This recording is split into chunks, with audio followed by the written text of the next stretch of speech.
In this lesson, we'll examine the use of complements to help make probability calculations easier. So what is a complement? Well, we'll use the following example to introduce this concept. Say we have a box containing 5 red balls and 2 green balls. If we randomly select one ball, the probability that the ball is green is equal to 2/7. Now, what is the probability that the selected ball is not green? Well, 5 of the 7 balls are not green, so the probability is 5/7. Now, if selecting a green ball is an event, then the complement of that event is selecting a ball that isn't green. In general, if an event involves something occurring, then the complement of that event involves that thing not occurring. So if an event is defined as winning a race, then the complement is not winning the race. Now here's the important part. Notice what happens when we take the probability the ball is green and add it to the probability of its complement, the ball is not green. When we do this, we get a sum of 1. Now you don't need to remember the definition of the word complement. However, you should remember these results, which we can generalize as follows. The probability that an event happens plus the probability the event doesn't happen will always equal 1. Or we can rearrange this equation to conclude that the probability that an event happens will always equal 1 minus the probability the event doesn't happen. Now let's look at an example of how this rule works. In this question, we are told that the probability is 0.45 that a randomly selected mouse is male. We want to determine the probability that the mouse is female. Now note that selecting a female mouse is the complement of selecting a male mouse, so we can use the following rule. When we apply this rule, we see that the probability the mouse is female is equal to 1 minus the probability that the mouse is not female. Now the probability that the mouse is not female can be rewritten as the probability the mouse is male.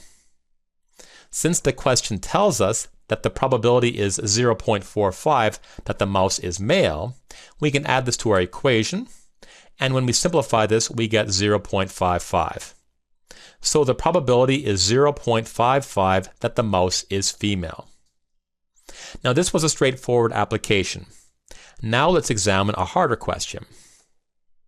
Here we are selecting one number from each of 3 sets, and we want to determine the probability that the product of the 3 numbers is even. Now this question is very hard to answer without the use of complements. The difficulty lies in determining the number of selections that have an even product. Here are some possible outcomes where the product of the 3 numbers is even.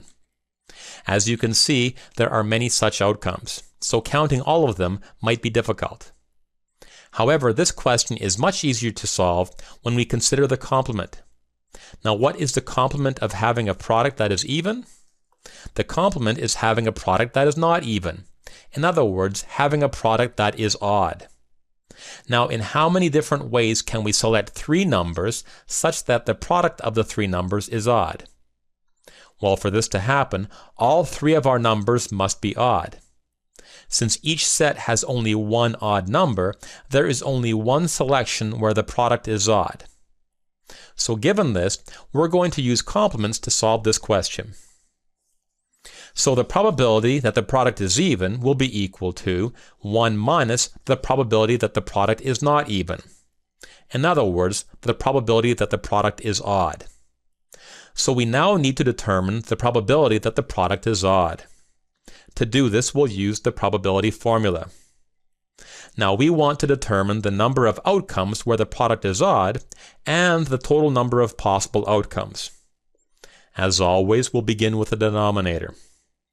To calculate the number of possible outcomes, we'll take the task of building outcomes and break it into stages.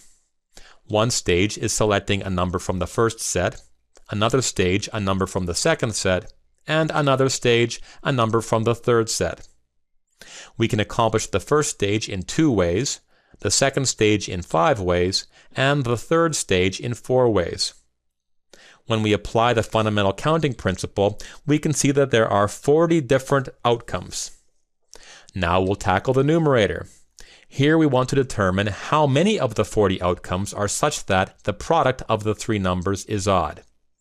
As we saw earlier, there is only one way to select three numbers and get an odd product. So the numerator here is 1. Now that we have determined that the probability is 1/40th that the product is odd, we can answer our original question, which asks us to find the probability that the product is even. Now that we know the probability the product is odd, we can add this information to our calculations to get 39/40ths. So 39/40ths is the probability that the product of the three numbers will be even. Now in this lesson, we learned the importance of complements. They can be useful if you find that calculating the probability that an event does not occur is easier than calculating the probability an event does occur. Also, in questions involving at least and at most, you may find it beneficial to consider the complement of an event.